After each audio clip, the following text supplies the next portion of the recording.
Gerakan 30 September, yang kerap disebut sebagai G30 SPKI, adalah sebuah peristiwa berlatar belakang kudeta yang terjadi selama satu malam pada 30 September hingga 1 Oktober 1965, mengakibatkan gugurnya 6 jenderal serta 1 orang perwira pertama militer Indonesia.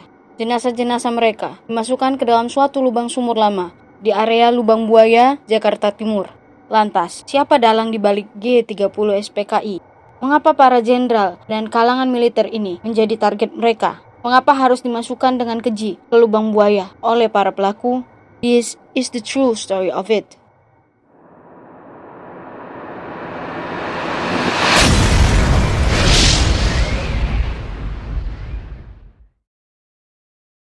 Penyebutan peristiwa ini memiliki ragam jenis. Sebelumnya dinamakan Operasi Takari. Presiden Soekarno menyebut peristiwa ini dengan istilah Gestok, Gerakan 1 Oktober. Sementara Presiden Soeharto menyebutnya dengan istilah Gestapu, Gerakan September 30. Dan pada Orde Baru, Presiden Soeharto mengubah sebutannya menjadi G30S_PKI. G30S_PKI adalah catatan sejarah pengkhianatan terbesar yang ada dalam sejarah Indonesia. PKI atau Partai Komunis Indonesia dianggap bertanggung jawab atas peristiwa ini. Korban kekejaman tragedi ini berada di Yogyakarta dan Jakarta. Salah satu korban kekejaman tragedi ini di Yogyakarta adalah Katamso Darmo Kusumo dan Sugiono Mangunwiyoto. PKI merupakan salah satu partai tertua dan terbesar di Indonesia saat itu. Pada pemilu tahun 1955, PKI berhasil meraih 16,4% suara dan menempati posisi keempat di bawah PNI, Masyumi, dan NU. Sejarah berdirinya PKI berawal dari Indische Sozial-Demokratische Vereniging atau ISDV, partai kecil berhaluan kiri yang didirikan oleh tokoh sosialis Belanda Hendrikus Josephus Franciscus Maris Nivliet. ISDV menjamah ke partai-partai lokal, baik besar maupun kecil, seperti Sarekat Islam. Tokoh-tokoh Sarekat Islam yang sangat dikenal saat itu antara lain Semaun dan Darsono. Mereka juga berperan penting dalam pendirian PKI. Pada tahun 1920-an, ISDV menginspirasi lahirnya PKI dengan Semaun sebagai ketua dan Darsono menjadi wakilnya. Momen insiden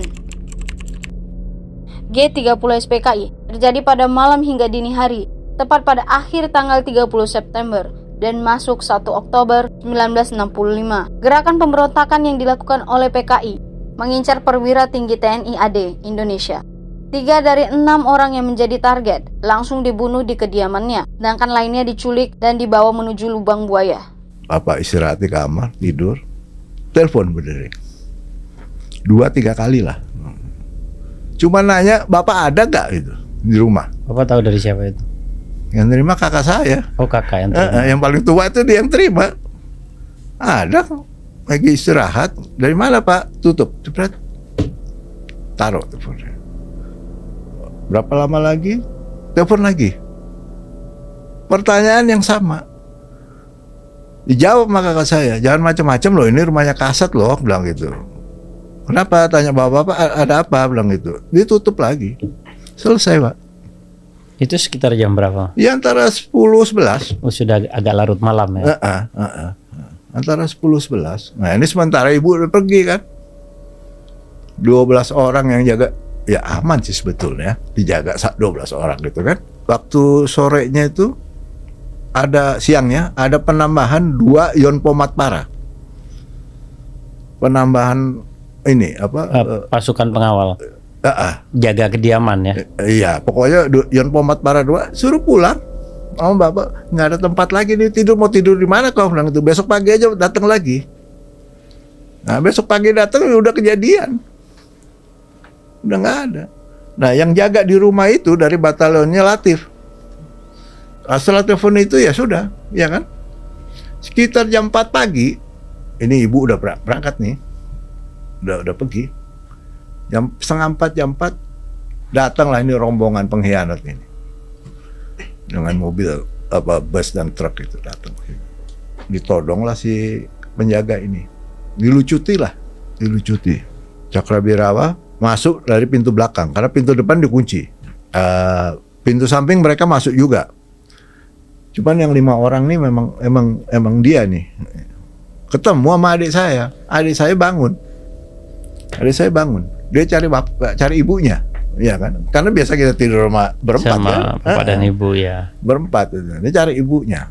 Ketemulah sama Cakrawirawa ini di ruang belakang itu. Bapak dipanggil presiden. Bapak ada kan? Ada. Tolong bangunin. Ini polos saja, umur 6 tahun dia.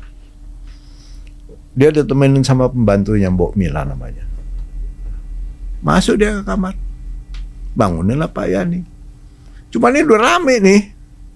Ya karena rumah itu kan nggak, ya boleh dibilang besar, cuman kalau sepatu Lars masuk kan kedengeran. Terdengar jelas. Udah, bangunlah saya, kan gitu. Bangun Bapak dulu, Edi duluan, adik saya duluan, baru Bapak saya. Ketemulah sama Cakrawirawa itu. Ada dialog, ada percakapan, ada saling bentak, ya kan? Karena Pak Yani bilang, kita dengar, Edi dengar, saya dengar, Edi di belakang, saya di dalam, kan gitu. Bapak dipanggil presiden.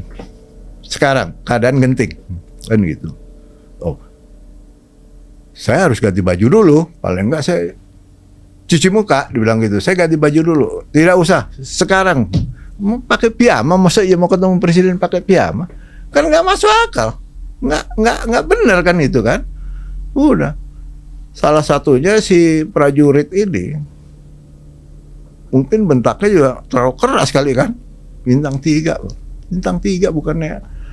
bukannya sama, enggak, bintang 3 mungkin kalau dia kopral terus sersanya dibentak-bentak itu ya marah sersanya kan. Siap. Ini kan gitu, Ya, iya kan. Udah dipukul lah salah satu, dipukul bener. Pak Yani yang pukul. Iya, dipukul. Senjatanya sempat diambil sama dia, cuman dilempar lagi ke ini. Kau prajurit tahu apa, bilang gitu kan, gitu kan. Udah dia tutup pintu nih. Saya udah berdiri di ada kayak bar gitu di pinggiran. Nggak tinggi, saya nggak sampai lebih tinggi dari bar itulah, tinggi dikit lah. Terus dia begitu balik, dia berondong pakai senjatanya Thompson. Ada di museum, masih ada senjatanya. Dia berondong, jatuhlah Pak Yani. Jatuh Pak Yani itu namanya diberondong di belakang, jatuh itu terlukup dibalik sama mereka, bukan pakai tangan bos, pakai kaki. Coba kita yang lihat di situ gimana sih? Nggak bisa kita terima kan gitu. Ini suara senjata ini menggelegar, bukan tembakan sekali, enggak, rentetan. Ya kalau dihitung lebih dari 7 kali. 7 atau 8 rentetan, berondong 7 sampai 8 peluru. Iya, berondong bener-bener pakai senjatanya Thompson. Lebih hafal kali kan, ada museum, ada senjatanya. Ya. Di berondong dari belakang, jatuh, kemudian dibalikin pakai kaki lah ya, pakai tangan juga pakai kaki. Saya berusaha mau meluk, nggak boleh. Sementara yang di kamar ini perempuan semua, yang kakak-kakak saya ini udah pada bangun juga kan. Ya, dengar tembakan itu pasti keras terdengar. Waduh, bukan keras banget itu si gila itu. Udah, saya lari ke kamar, nggak jauh, cuman dari situ ke sini aja kok. Kakak saya nomor 4 tuh, ada apa tuh? Ada apa tuh? Itu bapak ditembak tuh. Lalu kita keluar semua, ini udah diseret. Jadi kita ngikutin dari belakang. Kalau diseret, diangkat tangannya, dipegang, kakinya dipegang, nggak apa-apa. Bukan nggak apa-apa ya, apa-apa. Cuman nggak, ini di luar perik manusiaan. Diseret-seret dari dalam ruang makan sampai ke pinggir jalan. Itu jaraknya berapa lama? Berapa jauh Pak? Ada 10 meter? Lebih lah. Dari kamar makan ke lorong itu. Bukan lorong sih ya, kayak gang itu yang biasa kita suka ngumpul itu. Dia keluar, lewatin gardu penjagaan, ngelewatin ya itu kan kerikil itu kan, Iya. pinggir jalan, taruh situ, nggak lama lempar. Itu Bapak dengan saudara-saudara ngikutin Cuman sampai depan ruang itu, ruang pintu belakang. nggak berani Bukan nggak berani, mendekat, atau bukan nggak berani. dilarang. Mau keluar nih kita dengan keadaan teriak-teriak dan menangis. Cakrawirawa sudah ada di depan. Kenapa saya bilang Cakrawirawa? Memang iya, memang itu Cakrawirawa kok. Seragamnya Bapak kenal ya? Iya, kenal lah. Udah. Senjata terkokang, siapa yang keluar, saya tembak. Mereka mengatakan seperti itu. Oh, kalau zaman sekarang masih ada HP bisa rekam, iya kan? Siap. Waktu itu mana ada. Akhirnya cuma 8 anak itu nangis aja di situ. Datanglah komandan regunya di pasukannya yang jaga. Masuk kayak orang bingung, nggak jelas gitu. Dia mau telepon nggak bisa telepon. Akhirnya dia lapor ke CPM Guntur. Agak jauh juga jaraknya. Lapor situ. Ada kejadian di rumah Pak Yani. Keenam perwira tinggi yang menjadi korban G30 SPKI antara lain Letnan Jenderal Anumerta Ahmad Yani, Mayor Jenderal Raden Suprapto, Mayor Jenderal Mas Tirto Darmo Haryono, Mayor Jenderal Siswondo Parman, Brigadir Jenderal Donald Isaac Panjaitan, dan Brigadir Jenderal Sutoyo Siswomi Harjo. Salah satu jenderal yang berhasil selamat dari serangan PKI adalah Aha Nasution. Namun putrinya yang bernama Ade Irma Suryani Nasution tidak bisa diselamatkan. Di samping itu, gugur pula Ajudan Menhakam atau Kasab Jenderal Nasution, Letnan 1 Pierre Andreas Tendean, dan pengawal Wakil Perdana Menteri 2, Brigadir Polisi Satsuit Tubun. Sementara itu, G30 SPKI di Yogyakarta yang dipimpin oleh Mayor Mulyono menyebabkan gugurnya TNI Angkatan Darat, Kolonel Katamso, dan Letnan Kolonel Sugiono. Sebab akibat menggulingkan pemerintahan era Soekarno dan mengganti negara Indonesia menjadi negara komunis diduga menjadi alasan mengapa PKI atau siapapun yang terlibat melakukan gerakan sadis itu. PKI disebut memiliki lebih dari 3 juta anggota dan membuatnya menjadi partai komunis terbesar ketiga di dunia setelah Republik Rakyat China dan Uni Soviet. Tindakan dan penyebarluasan ideologi komunis yang dilakukan oleh PKI menimbulkan kecurigaan dari kelompok anti-komunis. Tindakan tersebut juga mempertinggi persaingan antara elit politik nasional. Kecurigaan semakin mencuat dan memunculkan desas-desus di masyarakat, terlebih menyangkut kesehatan Presiden Soekarno dan Dewan Jenderal Angkatan Darat. Di tengah kecurigaan tersebut, Letnan Kolonel Untung, Komandan Batalion 1 Kawal Resimen Cakrabirawa, yakni pasukan khusus pengawal presiden, memimpin sekelompok pasukan dalam melakukan aksi bersenjata di Jakarta. Beberapa hal lain yang menyebabkan mencuat gerakan yang menewaskan para jenderal ini adalah ketidakharmonisan hubungan anggota TNI dan juga PKI. Di bawah kendali DN Aidit, perkembangan PKI semakin nyata walaupun diperoleh melalui sistem parlementer. DN Aidit dan PKI. Dipa Nusantara Aidit, lahir 30 Juli 1923, adalah seorang pemimpin senior Partai Komunis Indonesia atau PKI. Lahir dengan nama Ahmad Aidit di Pulau Belitung, ia akrab dipanggil Ahmad oleh orang-orang yang akrab dengannya. Aidit mendapat pendidikan dalam sistem kolonial Belanda. Di bawah kepemimpinannya, PKI menjadi partai komunis ketiga terbesar di dunia setelah Uni Soviet dan Republik Rakyat Cina. Dalam kampanye pemilu 1955, Aidit dan PKI berhasil memperoleh banyak pengikut dan dukungan. Konspirasi. Berikut ini adalah beberapa teori konspirasi yang mengemuka di balik peristiwa G30 SPKI.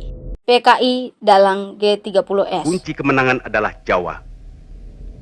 Siapa bisa menguasai Jawa, itulah yang menang.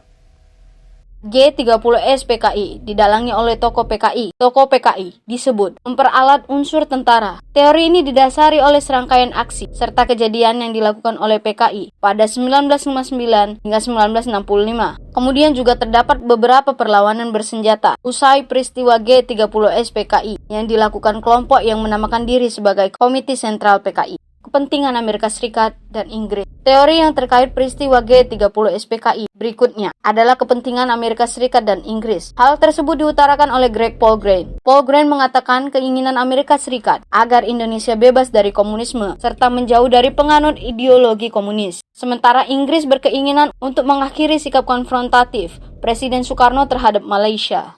Dengan menggulingkan Presiden Soekarno, maka keinginan dua negara besar tersebut akan tercapai. CIA. Teori keterlibatan CIA, Badan Intelijen Pusat Amerika Serikat, pada G30 SPKI dikemukakan oleh Peter Dale Scott. PKI yang saat itu gencar menanamkan pengaruh ideologi komunis di Indonesia membuat Amerika Serikat khawatir. Amerika Serikat mengkhawatirkan Indonesia akan jatuh ke komunis. Hal tersebut membuat CIA melakukan kerjasama dengan satu kelompok guna memprovokasi PKI melakukan kudeta. Senario CIA adalah untuk menjatuhkan kekuasaan Presiden Soekarno. PKI dan pemberontakan. Selama berdiri, PKI terhitung beberapa kali melakukan pemberontakan, selain yang paling menyakitkan G30 SPKI. Pada 1926, 1927, PKI juga melakukan penyerangan ke rumah Haji Ramal dan menewaskan 2 orang. Rumah seorang pegawai pemerintahan yang sudah membocorkan rencana PKI bernama Muhammad Dahlan juga diserang. Benyamis, pegawai kereta api yang rumahnya juga dijadikan sasaran empuk penyerangan. Dalam insiden itu, ia dan 2 orang polisi penjaga tewas. Jasad Benyamis diketahui diperlakukan keji dengan dipotong-potong dan dibuang. Pemberontakan selanjutnya terjadi di tahun 1948 dan terkenal dengan nama pemberontakan Madiun atau peristiwa PKI Madiun 1948. Puncak peristiwanya sendiri terjadi di tanggal 18 September 1948 ketika para pemberontak menguasai Madiun dan menyuruhkan kehadiran Republik Soviet Indonesia. Nah, bagaimana menurut kalian? Sebahaya apakah laten PKI di saat ini? Bagaimanakah cara mendeteksinya? Tuliskan komentar kalian di bawah. Demikianlah video kali ini. Semoga bisa bermanfaat. Insya Allah kita jumpa lagi di video berikutnya.